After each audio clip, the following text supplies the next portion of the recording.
Di sini memantau proses penghitungan suara, di antaranya dengan mengumpulkan formulir C hasil dari masyarakat, dan selain itu kita juga melakukan verifikasi ulang atas foto-foto dan data C hasil yang ada di Sirekap KPU ya, di situs Pemilu 2024. Jadi kita akan fokus ke situ untuk kali ini. Nah, eh, untuk menilai performance Sirekap ya paling mudah kita bandingkan dengan yang sebelumnya ya, 2019 itu dikenal dengan Situng ya. Oh ya ini Sirekap nih apa stolnya ya ini yang kami fokusnya adalah yang sisi info publiknya ya yang di situs Pemilu 2024 ya. Karena kan kalau di KPU sendiri mungkin internally mereka ada Sirekap yang digunakan untuk mendukung proses rekap manual, kemudian tapi kalau kita eh, yang visible dari sisi publik yaitu si rekap yang publik. Nah, tapi apa secara umum kita bisa bandingkan dengan yang situng. Yang pertama adalah sumber datanya ini. Kalau situng itu dia menggunakan salinan formulir C1 yang ukuran A4 ya, ukuran kecil. Itu di-scan dan itu sebagai sumber datanya. Sedangkan Sirekap ini inovasinya adalah menggunakan foto C hasil yang berukuran plano langsung dari TPS. Jadi ini sebuah inovasi yang patut kita acungi jempol ya. Jadi karena perkembangan teknologi juga masyarakat hampir semua orang sudah pegang kamera di kantong masing-masing. Nah, kemudian mekanisme digitisasinya atau mekanisme entry datanya Situng 2019 masih manual ya. Jadi dari scan itu diketik manual oleh operator.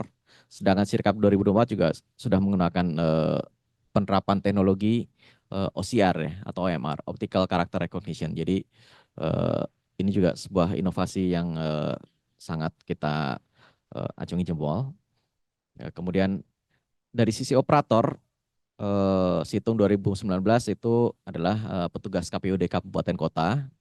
Kemudian kalau Sirekap, nah ini karena itu tadi sumber datanya adalah C hasil di TPS ya. Jadi operatornya adalah petugas KPPS langsung. Jadi sangat banyak. Nah, jenis aplikasinya tentunya kalau 2019 itu berbasis web. Jadi masing-masing eh, karena memang penggunanya sedikit. Sedangkan kalau KPPS itu dia menggunakan mobile app Android berbasis Android. Nah dari sini kita bandingkan performance-nya. Performance-nya yang saya lihat adalah spesifik eh, seberapa cepat mereka memasukkan data dari TPS ya. Jadi ini yang biru itu adalah Situng 2019 dan yang orange ada Sirekap 2024 ya. Ya kita lihat kalau yang biru itu pelan-pelan ya naiknya, landai ya. Ya ini dimaklumi ya karena sumbernya kan memang salinan C1 dan butuh waktu ya untuk mengirimkan C1 salinan dari TPS ke kecamatan lalu ke kabupaten kota. Jadi di situ kemudian masih ada proses scanning, proses entry data, jumlah resource-nya juga tentunya terbatas. Jadi mereka naiknya pelan-pelan. Nah, kalau yang Sirekap ini kita lihat eh, di awal sangat cepat ya. Bahkan di hari pertama, di hari hari ke-0 nih, hari pemungutan suara, malam hari itu sudah ada data yang masuk. Ya ini berarti memang langsung masuk dari TPS. Dan hari besoknya sudah di atas 40%, hari kedua eh, tanggal 16-nya sudah di atas 50%, dan cepat sekali. Tapi kita lihat ini seolah-olah seperti kehabisan napas nih setelah 3 hari ini. Jadi awalnya cepat sekali seperti sprint, padahal nih harusnya maraton ini, tapi tampaknya kehabisan nafas. Dan bahkan kalau kita lihat setelah 5 Maret, ini apa memang progresnya sudah melandai sekali. Setelah 5 Maret, data itu sudah lagi tidak ditampilkan ya. Fotonya memang masih ditampilkan, tapi datanya sudah tidak ditampilkan. Begitu juga perkembangannya sudah berapa persen yang masuk itu juga tidak ditampilkan. Meskipun setelahnya kalau kita lihat di belakangnya di apa dari API yang disediakan KPU, setelahnya masih bisa dilihat, tapi tidak mudah dilihat oleh publik ya. Nah ini jadi terlihat akhirnya tersusul nih oleh Situng ya. Jadi Situng pada saat hari penetapan suara tanggal 21 Mei 2019 itu dia berhasil mencakup 92% lebih. Sedangkan Sirekap sampai terakhir tanggal 20 Maret 2024 dia masih di posisi 78%. Jadi apa sayang sekali nih apa eh, awalnya cepat tapi kemudian seperti apa kehabisan stamina. Nah, kenapanya ini? Ini pengamatan kami ini pertama eh, cepat itu artinya memang KPPS yang berhasil mengupload di hari pertama atau hari kedua ya. Tapi itu masih ada 40% yang belum masuk, yaitu artinya masih sejumlah itu setidaknya ya petugas KPPS yang gagal mengupload datanya atau fotonya. Nah, seharusnya setelah KPPS berhenti bertugas, sisanya ini harusnya diambil alih oleh petugas di tingkat kelurahan atau kecamatan ya. Dan itu kita juga lihat ada makanya ada penambahan di hari-hari berikutnya, tapi ternyata tidak berlanjut. Mungkin kurang mendapatkan prioritas karena mereka mungkin lebih menyiapkan rekap manual. Dan kemudian ada juga kemungkinan karena terdampak dari proses verifikasi data diperketat nih setelah hari kedua nih. Nanti kita lihat kenapa ini. Tapi intinya seperti itu apa? Jadi eh, kurang ada ini apa push mungkin ya untuk memenuhi data. Padahal kalau kita lihat di Pilkada 2020 di mana Sirekap juga setelahnya sudah mulai digunakan. Itu kalau kita lihat sekarang itu rata-rata sudah bisa mencapai 100%. Hmm. Nah, kemudian hal yang kedua yang kita sorot adalah verifikasi data ya. Jadi kami di Jaga Suara kita unduh semua data Sirekap yang ada sekitar 600 ribuan gitu. Kemudian kita periksa ulang oleh relawan kami dibantu dengan teknologi OCR juga. Dan temuan kami adalah lebih dari 19.000 TPS itu datanya salah, data di Sirekap itu salah. Jadi artinya perolehan suaranya berbeda antara C hasil dengan data. Bahkan ada juga yang TPS-nya salah ya. Jadi ada ratusan yang TPS-nya salah mapping ya. Data foto dari TPS lain masuk ke TPS yang satu lagi. Nah ini mungkin apa secara statistik ya. Tapi meskipun banyak ya kesalahannya kita tidak menemukan kecenderungan tertentu. Jadi cukup merata, acak, eh, dan juga meskipun kelihatannya banyak ya 19.000, tapi kalau dilihat dari net selisih suaranya itu sebetulnya tidak signifikan dibanding perolehan suara total. Jadi ini kami tekankan lagi tidak berpengaruh pada urutan perolehan suara. Nah ini kenapanya? Nah ini kita lihat nih. Ini eh, ini berdasarkan keterangan dari saksi fakta yang mewakili tim pengembang ya di sidang sengketa Pilpres. Ini mungkin saya bisa zoom sedikit ya. Ini.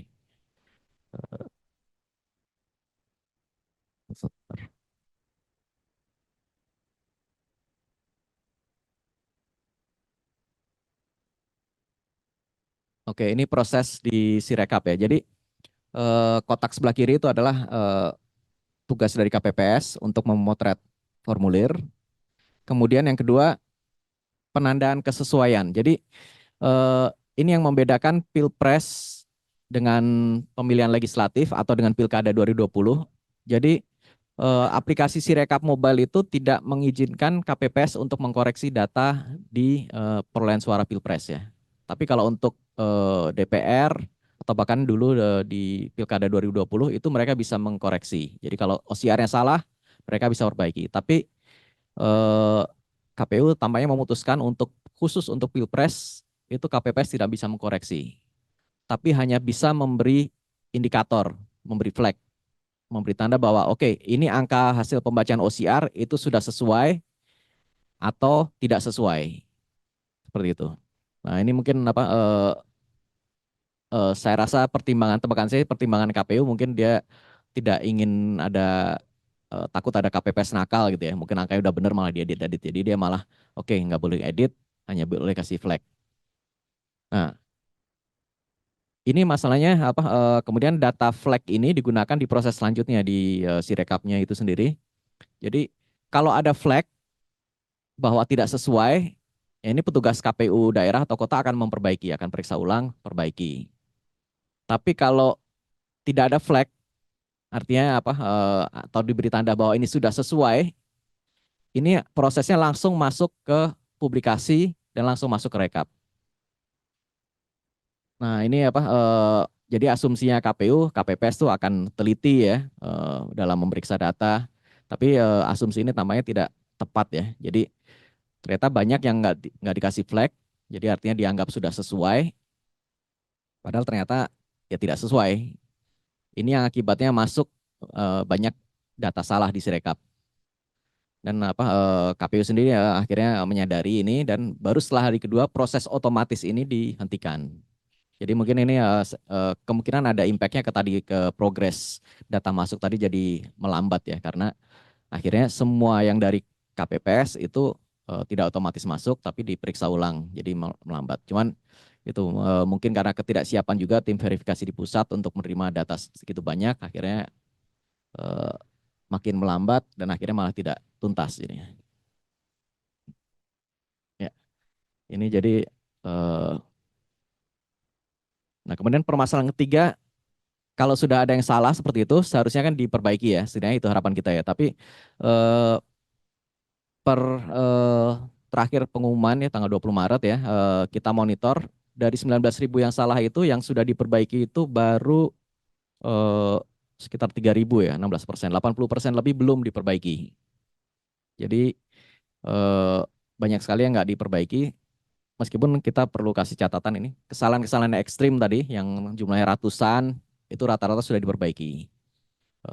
Apalagi kalau muncul di sosial media ya, apa TPS sekian itu biasanya cepat sekali dalam berapa jam biasanya langsung diperbaiki. Tapi yang kecil-kecil cuman puluhan atau bahkan mungkin bedanya kurang dari 10, ya ini biasanya lolos dari pengamatan itu ya sampai sekarang tidak diperbaiki. Apa, mungkin ini saya kasih ilustrasi ini saya apa ini contohnya ke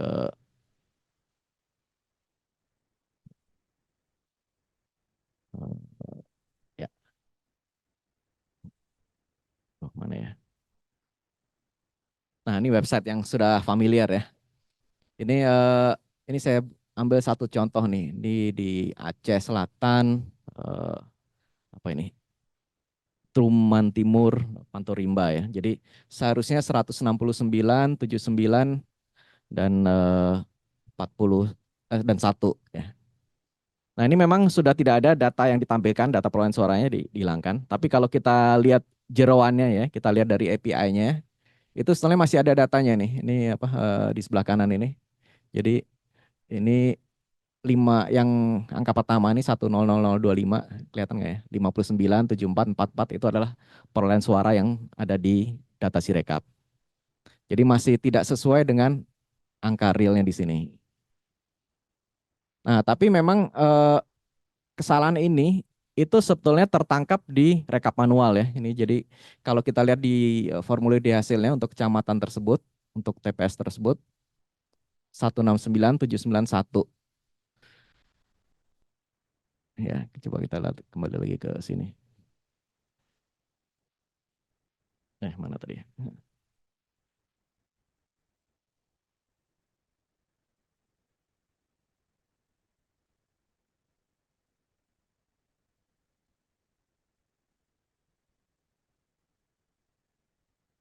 Ya, ada sesuai dengan hasil yang di sini ya. 169791. Jadi intinya kesalahan itu sebetulnya tertangkap di rekap manual, proses rekap manual ya. Jadi apa setidaknya kita apa bersyukur ya itu apa bahwa rekap manualnya prosesnya berjalan seperti semestinya. Tapi yang disayangkan tuh kenapa tidak ada proses perbaikan data di Sirekap yang info publik ini berdasarkan data rekap manual tersebut. Itu yang disayangkan proses itu tampaknya tidak ada. Jadi perbaikan di info publik ini tampaknya sporadis ya. Sedangkan yang hasil Sirekap manual tadi yang ditampilkan datanya berupa PDF, scan yang sulit untuk diolah atau analisis lebih lanjut. Nah, itu yang jadi isu yang ketiga ya. Nah, jadi kembali ke sini, ya mungkin untuk kedepannya ya, jadi paling kita sampaikan beberapa rekomendasi ya yang diharapkan untuk Pilkada 2024 ini bisa diterapkan ya. Yang pertama, tadi sudah disampaikan juga, BIMTEK untuk KPPS itu harus lebih intensif, lebih awal ya. Seperti tadi misalkan petugas KPPS tidak teliti dalam memberi flag itu kemungkinan juga karena pelatihan yang kurang untuk penggunaan app-nya. Dan yang kedua, ini kalau yang saya sarankan, saya sih lebih memilih sebaiknya KPPS sudah diberi wewenang saja untuk memperbaiki kesalahan OCR. Karena kalau mereka tidak boleh memperbaiki dan kemudian kelihatan suaranya menguntungkan paslon tertentu, nanti akhirnya menimbulkan kegaduhan sendiri. Jadi biarkan saja mereka memperbaiki, toh di sistem semuanya akan tercatat siapa yang memperbaiki, apa yang diperbaiki, hasil pembacaan aslinya seperti apa. Jadi tidak ada perlu kekhawatiran ada KPPS nakal misalkan itu, karena semuanya akan tercatat. Kemudian ini juga mungkin ini secara teknis pembacaan OCR-nya itu sekarang Sirekap dilakukan di sisi server ya. Nah ini mungkin menyebabkan beban server sangat tinggi. Jadi sangat sulit, kadang-kadang petugas KPPS berkali-kali gagal karena mungkin pertama kala masalah sinyal, tapi juga karena servernya sibuk. Nah ini mungkin secara teknis bisa dipikirkan untuk memindahkan fungsi pembacaan OCR itu bukan di sisi server, tapi di sisi perangkat Android. Dan ini secara teknologi sebetulnya sudah memungkinkan. Kami di Jaga Suara kemarin juga sudah menerapkan seperti itu. Dan ya ini given ya, perbaikan fungsi OCR. Dan kemudian yang penting inilah proses verifikasi data tadi harus diperkuat ya. Ini yang kemarin kita kelemahan utama di situ. Jadi data yang salah bisa lolos masuk secara otomatis. Nah, ini harusnya dicegah. Sistem harus bisa cukup cerdas untuk menilai ada kejanggalan di data, jadi supaya menghentikan proses otomatis itu. Dan harus ada tim yang verifikasi dan koreksi data. Ya, ini kemarin proses perbaikan datanya juga lambat. Kemungkinan ketidaksiapan di sisi tim untuk verifikasi data ini. Kemudian ini untuk perbaikan data, ini harus disiapkan proses dari rekap manual itu supaya terintegrasi dengan data di Sirekap yang selama ini kita tidak lihat ya. Jadi dan yang terakhir untuk perbaikan data ini perlu sebaiknya disiapkan kanal untuk pelaporan ya. Jadi memang kalau ada yang salah, masyarakat bisa langsung melapor. Jadi supaya lebih terarah, tidak meluas ke sosial media gitu, seperti itu. Dan terakhir ini secara umum ya, tadi sudah disampaikan juga KPU harus lebih terbuka. Jadi segala proses ini kalau bisa disampaikan ke publik, dipaparkan ke publik.